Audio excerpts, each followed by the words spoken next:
Well, hello everybody, and welcome to our first Get to Know Our Mindset Trainers webinar series. At Exit, we've got this model that says good agents are born, great agents are trained. And to that end, we've really created this mindset training program that is loaded with highly skilled and experienced real estate training professionals that in essence gives us the ability to build stronger, more successful real estate agents. I'm your host, Craig Witt. I'm the CEO of the US division for Exit Realty. And at Exit, we've got something for every level of agent, every level of broker, from experienced to beginner and everything in between. Today, we want to shine a bright light on one of our expert trainers, one of my great friends. Please welcome Erica Nasby. Erica, thank you for joining us today. Hello, Craig. Thank you so much. Yeah, so we've got a special treat for everybody today. This is going to be really cool ability for us to kind of highlight one of our expert mindset trainers. And the reason that we want to do this is we want to get to know them better. So I've got a handful of questions that I put together, and we're just going to go through this conversational. It's going to be very open, and we're going to be about 20 to 25 minutes, maybe 30 minutes at the most. We'll see where this goes. But ultimately, what we want to do is we want to give you this crescendo of information and learning so that you can look at this and say, you know what, this is a really good fit for me, or this is one more tool that I've got in my toolbox where I can create this environment to become a true career-driven real estate professional. And what does that do? That builds competency, it builds experience, it builds all those things that you can have the confidence to go out to the marketplace and do the best job that you can possibly do. So with that, I want to start with the first question. So Erica, let's start out. I always like to do this, give our readers, our listeners, a little bit of a background as to who you are and specifically how long have you been in the industry and how long have you been with Exit? I feel like I've been in the industry my entire life, but I've actually been doing what I've been doing for the last 20 years with Exit, and it's been an incredible journey. For those of you who don't know, my father was pretty instrumental in the startup of the company with Steve Morris and Eric Gillio and a whole core group of people that invested in the company early on. So I watched my dad at 67 invest in Exit when most dads were retiring, and we thought he was a lunatic. And then when I graduated from university, I was helping my dad put together a coaching program. Honestly, I was tired of experiencing him on the phone 24/7. And so I encouraged him to create this coaching program. And then when he couldn't show up for the coaching program, I took over. It was literally as simple as that, Craig. And so started working with agents. I'd grown up in real estate offices. I'd spent a ton of time prospecting with my father. And so I kind of came in, unexpectedly. But then what happened is I grew into the position. And I have a fascination with human behavior. And prospecting obviously made sense to me. So I was able to expand on what Bill was already doing. And we had this great working relationship for 17 years. And I've had the honor of working with and learning from and growing up in this company and learning from all the agents that I've had the opportunity to work with. Yeah, well, I want to pay homage to your father because I knew him personally, and he was here when I began with the company back in 2004. And he taught me a lot about breaking down inhibitions. He taught me how to door knock. He taught me how to get out of your own way. He taught me a couple of other choice phrases that I won't share on this webinar.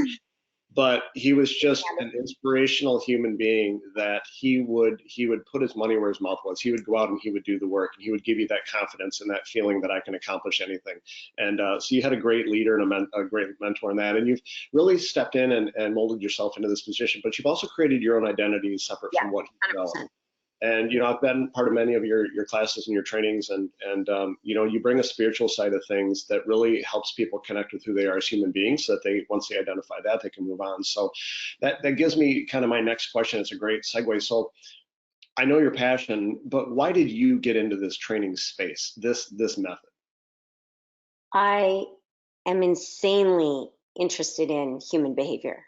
Nothing makes me more passionate or excited than to break down what people's processes are. And people are just composed of patterns. And I'm obsessed with the patterns. I see them. That's my skill. I can step in and I can see what led to this and what led to that. And I love the idea of working at the subconscious level. So pretty much all the training that I brought in after starting this journey with Bill was to really understand the human psyche and the human design and what makes people tick. I could spend hours talking about it. So the idea of working around inhibition and fear, and diagnosing those patterns and being able to help people work past them I'm super passionate about that. Yeah, well, we know you are for sure, and not to make the comparison between an educator and what you do, but really there is a similar parallel there, Yeah. in the sense that you ask most school teachers, "What do you really enjoy about this?" And they say, "I just want to help with personal growth and development. I love helping, being part of shaping these young minds, and it really has a lot to do with what's going on the inside, not going on what's on the outside, and a lot of that has to do with self-confidence, getting these people that have perhaps grown up in a way that has led them to believe that they couldn't, or they're not good enough, or they don't have the ability. You help them break down those walls. So I consider you what I call a subject matter expert, okay, in what you do in your specific field, because it's so unique to really the fundamental basics of how do you sell real estate. It's more about who you become in order to position yourself to sell real estate, more or less. Tell us what your specialty is. Well, I spend the majority of my time, because I have two gigs. I do the private one-on-one coaching, and then I do the performance coaching with groups, and then I get out and I speak, and they're very different focuses. I love getting out and speaking and entertaining an audience and connecting and setting light bulbs off. But to be able to work with people one-on-one, primarily what I do is I do a lot of problem solving with people, and we alleviate the drama that's going on in the situation so they can get in and really come from an authentic perspective of what's going on in the situation they're experiencing. So whether it's somebody who's scared to get out to the doors, that's usually a trigger. There's something else going on. It's not really the doors and the people behind the doors. And when we go back and we problem solve what could have occurred earlier, then the people just get out and they do the doors. And so I spend the most of my time working with people to help them problem solve that and figure that out, to get past these inhibitions. Because once you get past yourself, you can just get out and serve the community. And that's all real estate is you're being a full service agent, helping people with what their process is. And, so when agents are consumed with themselves, they're not going to get out and talk to the people. Yeah. It's not hard to go door knocking. It's hard to get past yourself to be able to get out the door and go door knocking. So that's what the majority of my focus is. And a lot of that work is done at a deeper level. You can talk and talk and talk to people, and I can hype people up and get them super inspired and get them out to the doors. But my interest is getting them out to the doors after we've had that initial consult. So they keep going Tuesday, Wednesday, Thursday through March and April and May. They just keep doing it, and they build the habit of it. So I spend a lot of time, working on that with them, figuring that out. Yeah, so that's a great way to summarize it. Thank you for that. I think so for our listeners, there's obviously a lot of different ways that you can drive business in real estate, and you can build your portfolio, and you can either do it through sphere of influence, you can do lead generation, you can do a lot of different things. Hers in particular is really breaking down this psychological behavior and what does it take to get enough courage to go up with competence and confidence to go out and knock on doors so that you can actually know what to say when you get in front of another human being, right? And then the next is that objection handling, right? When people shut you down. And I think you've done really well at teaching our agents how to do that. So that's good. Thank you for that. So, okay. I was in a training one time with another trainer from outside of our company, and one of the people in the audience said, "This is all great, but do you have anything new?" And that trainer said, "Why? Do you have any new problems?" Right? So if you look back at the history of real estate over 100 years now, well over 100 years now, the fundamental basics of being a real estate agent has really not changed a whole lot. Okay, we're in a very people-driven business. It's person to person in many cases. And I know that technology is changing things. We'll get back to that later. But tell me from your perspective, what are your challenges today for training agents and brokers? What do you see as some of those? These are like my top 2 or 3 hurdles that I see that are most prevalent. Well, I see that agents are scared to get out and interact with human beings. We've become so technically oriented that there's a lot of hiding and masking going on. I still believe that the most powerful tool you have is you, and that's getting out and presenting in person to people and feeling comfortable enough with yourself that you can authentically show up for people. So as I see people drive more and more towards technology, it's easy for them to hide behind texts and emails and any kind of promotional material that's not really them in person.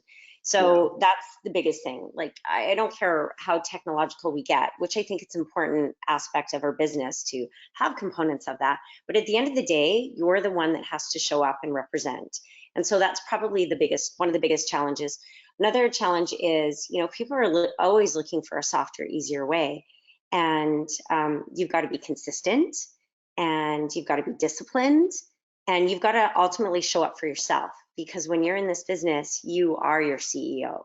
So every day is dependent on you getting up and getting out of bed and getting yourself sorted out and finding this consistency. And it's not rocket science that makes successful agents. It's the agents that are consistent that have huge success and have enough discipline. Like, going out to the doors is just one avenue that I teach, right? At the end of the day, it's learning how to qualify people effectively and follow up effectively with them. But it's consistency in doing that. And it doesn't require a heck of a lot of time to be able to do that. My ask is 8 hours a week, 4 days a week, to be able to build a consistent business. And it's funny, I get top producers who come back to me at convention and they meet me up in the hall and they say, oh my gosh, we need to talk again. And I always say to them, well, what's going on? And they'll say, I've lost my way. Things have slowed down for me. And my resolution to that is always go back to what you did that worked so consistency, I would say, and hiding behind technology is two. We could get into a bunch of them though. Okay, so a follow-up question to that, and I don't want to isolate anybody or single anybody out, but demographically speaking, is there an age that you're seeing that more prevalent in? Technology? Well, for sure. The younger agents coming in are relying heavily on technology, but it's great because with every group that I do, there'll be 2 or 3 that are eager to actually learn a new way, which is getting out and talking to people. But yeah, I would say younger people. But then I have some 60 some odd year old agents who are pretty. I would say it's more personalities, right? It's the personalities. The D's want to get out and knock. The driven, results oriented people. They come to the seminar, it's like, this makes sense, I'm going to do this. They get out and they start door knocking, and it's great. With them, it's keeping them consistent with the follow-up, right? Lots of people will go door knock, they'll get the leads, and then they just like back right off. And that's a subconscious thing that they're dealing with, right? But I would say the S's and the C's, they get stuck behind technology for sure. And again, with the I's, it's getting them to be consistent. Yeah, for sure. Yeah. And if you're not familiar with what we're talking about here, this is the I'm jumping into training profile of getting to know people's personality types better, which one of our mindset trainers will be speaking to later in this series. Will give us more information on that. But okay, good. So part of the challenge as a real estate agent is not just are they selling real estate, and they're in this very emotional business, this high and low, and it's impacted by so many things that are out of our control, right? But the one thing you can control is you. And then how you react to these situations. So what do you think is a solution? Let's take you through a scenario that I'm in one of your trainings today, and you say, look, if these are the 2 number 1 problems, it's habits and it's consistency. How do you train to that? How do you say, here's what you need to do? Give me a short synopsis of what you could do fundamentally to say, I can make a difference right now by just doing this. Right. Well, first and foremost, you mentioned I'm in control. The only thing I have control over is myself. And that is, 20 years of coaching. That's a pretty big deal to get people to be able to take responsibility for how they're feeling. When we can get an agent doing that, which is primarily my focus when I start working with people, they get out and they do it. They get out and do what they have to do because they're not being taken out by, somebody listing with somebody else or losing a buyer lead. They're able to go in and identify their feelings and adapt accordingly and be able to get out and still do their business. So that is like the biggest part of helping people. What do I do to get people disciplined? Well, you can set out a schedule for people and show them how attainable it is. It has to be attainable. People cannot, I'll say you need a farm area. Well, they plant it 45 minutes away from their home or their office. That's not attainable. They say, well, I'm going to knock at 5 o'clock in the evenings. Well, that's not attainable. You've got kids to feed and you've got dinner to put on the table, right? So first of all, we have to make it super attainable, but then we have to look at your indifference to it. And that's when we go in and we start working at a subconscious level with what's stopping you? How are you protecting yourself? Or what's underneath that fear? So we get in and we do work on that to be able to free them up. And that can be, so that can be a whole host of things. That can be your home life. That can be the environment that you're living in. It can be your financial situation. It can be your partnership with your spouse or your partner. It can be upbringing. It can be how you were conditioned as a child, right? All these things. So that is, And all of those things together. and all those things together that just says, for one reason or another, I'm not able to do this. So when the reality is that it's mind over matter, and that if I can help you see the benefit and it becomes easy enough for you to create this habit, you'll get it done. That's really good stuff. So how do you differentiate yourself from other trainers? Because the space is filled with so many different experts that grew up in this business, either selling real estate, building a brokerage, they had family in the business, and all of a sudden, they're out trying to help duplicate and train people what they knew how to do. How do you differentiate? What's Erica Nasby so different about that you think that you do really, really well? Well, first of all, Craig, I never even think about that. I never think about having to differentiate myself. I just do what I'm passionate about, and the rest falls into place, because I totally do believe in creation. I don't believe in competition, and I know there's. Say that again, because I want our listeners to really hear that. You don't believe in. I don't believe in competition at all. I believe in creation, and I think the creation. I know that creation comes from what I give my attention to. I was working with an agent last week who super upset that he's in competition with this young gal who came in on her mother's coat strings and taken over her business, and she doesn't have to work at it like me, and really frustrated by all that. And I was just like, whoa, whoa, whoa, you're projecting all of your stuff onto this situation so you don't have to door knock today. Let's unravel this. And by the time we were done, he was owning his jealousy, and we were able to work through that. And he went out and he door knocked, and he was on his 90-second qualification, and he picked up a lead that was listing at the end of this month. So, I don't believe in competition at all. I believe whatever you bring, there's an equal and opposite reaction that takes place. So I don't I don't worry about differentiating myself. People identify with the way I coach. I go in at a deeper level. It's not superficial. I spend a lot of time, really getting to know people, and I show up for people. 99% of what I do, Craig, and what you do is believing in people, and I have no problem believing in people. I can see people's talents, and I can hone in on them and help them fly with that. So I'm really invested in people, and I love what I do. It's an honor, because I'm growing too.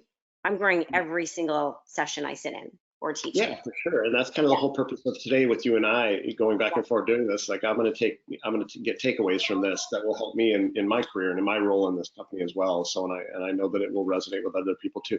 Let's switch gears a little bit. I want to talk a little bit about what's your opinion on virtual learning? Like I call this all like the COVID effect. And I hate to talk about that pandemic that we went through because it gets overused sometimes, but there was definitely an effect. And when it comes to real estate agents' behavior and training and meetings and events and gatherings and things like that, there's definitely been an effect. What's your opinion on that? Virtual learning, and what do you think about that whole thing?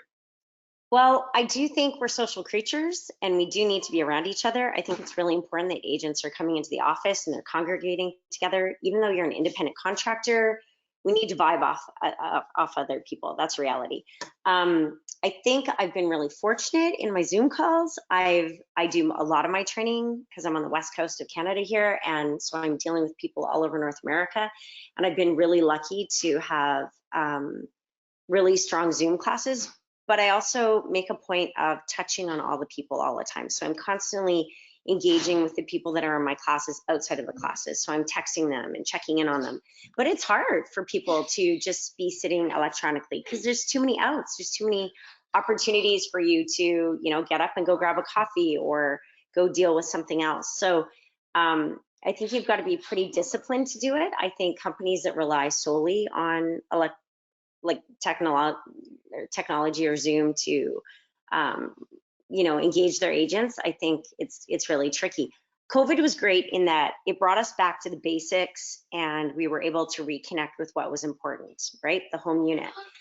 COVID was awful for helping agents hide and disengage. And the agents that disengage now are having a hard time getting back. And the reality is we need people. You think it made them lazy or non-committal in any way? I wouldn't say lazy. I think it fed their fears of hiding, because agents like to hide, right? If I don't if an agent goes quiet for a long time and I check in on them, no, I don't think it made people lazy. I think it fed their fears to stay home and hide. Yeah. Yeah. It gave them that, perfect amount of time to realize that people could do a significant amount of business at home. And Yeah. it scared me how people could do real estate and really not show up for the client. Because at the end of the day, I still think you should be presenting offers Mhm. in person. I feel like we should use technology only when we have to. I think we should be really showing up for our clients because that's what makes you stand apart. Yeah. I need somebody, when I hire an agent, I want them to have my back. I want them to show up for me. I want them to provide full service. We're in a time in history and time where service is, I don't even know what has happened to service. It's totally dissipated, right? Yeah. You walk into the coffee shop and the barrister or the barista is doing you a favor just by taking your order. Like it's Yeah. not easy to be full service right Yeah. now in this time of history. So Yeah. I think it kind of fed on agents, giving them an opportunity to check out. Well, and I would take that one step further and say, if you really want to stand out, provide that extra level of service. Go back to what really, again, this is my opinion, but go back to what really gets people to believe that I'm paying a good, fair commission for good service rendered, and you're earning it, and therefore that's why I want to continue working with you, right? And my perspective as a coach is saying my agents take the fear to buying and selling for their clients. We make Yeah. them really educated. We show up before they ask for the service at the doors. Like our follow up is super tight. And in the follow up process, you're, 9 times out of 10, you're going to get the listing because you behaved how no other agent in the city behaved, right? Yeah. You were there showing up for them before they even asked. So, Proposition yeah, for sure. lots All of right, opportunities. now I'm always interested to hear. You've been doing this for a while, so give us a success story. Protect the innocent, if you will. You can say this one person, this lady, or this man, or whatever, but protect the innocent. What's a success story that sticks out in your head? One of the things, Yeah. just let me interject really quick. One of the things that I love about when we have our conventions each year is that you do Nasby's Knuckles, and it's an achievement story of one of our associates that's gone over and above, overcame their fears, created habits, had really good success in going out and knocking on doors.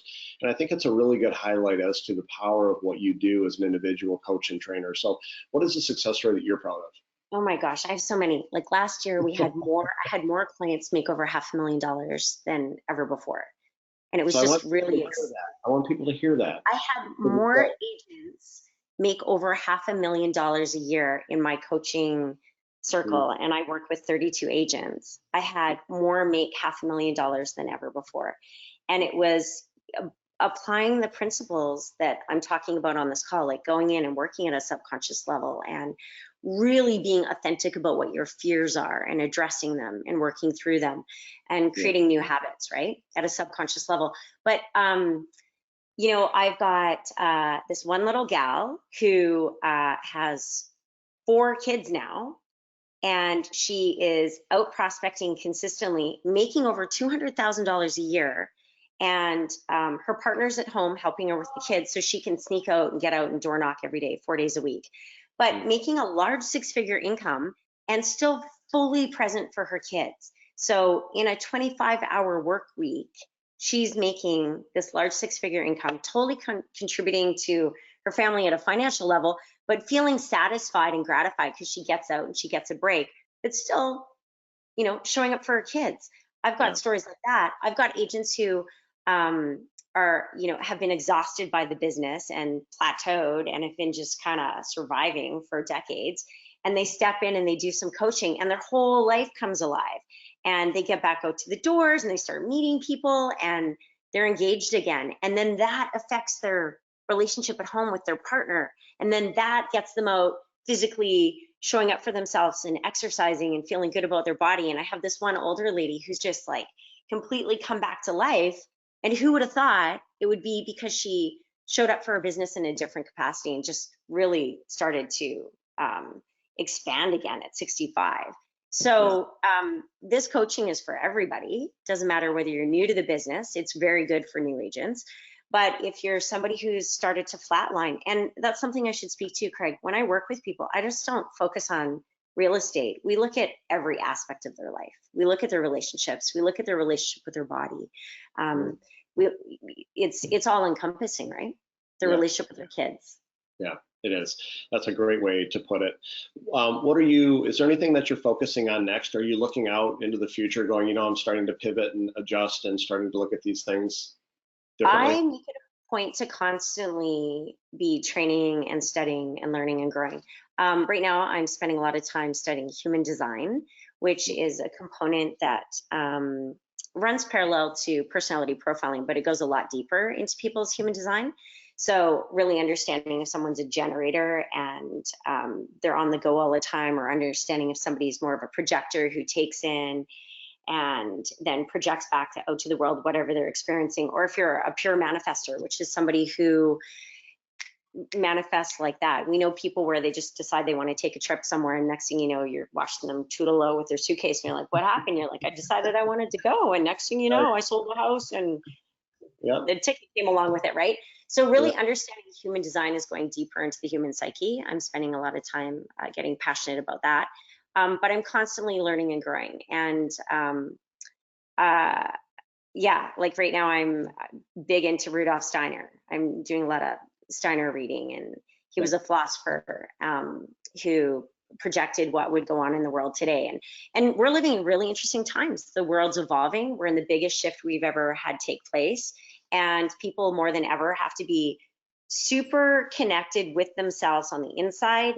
And I call it your pilot light. You have to be in control of your pilot light, because stuff's popping and happening and shaking over here and out there. And if you're solid on the inside, it doesn't matter what's going on the outside. So I really spend a lot of time helping people understand that I'm responsible for how my inner mechanics work. And when they're lit up, everything falls into place. Abundance just walks through the front door. So, but we're not taught that as little people. So I'm teaching adults. I'm sharing with adults how to do that. And the abundance, like I talk about the $500,000 earners, the abundance that starts to come in is just over amplified, right? Well, a key term here as we wrap up, and that is, if you're solid on the inside, it doesn't really matter what's happening on the outside, and that's such a true statement.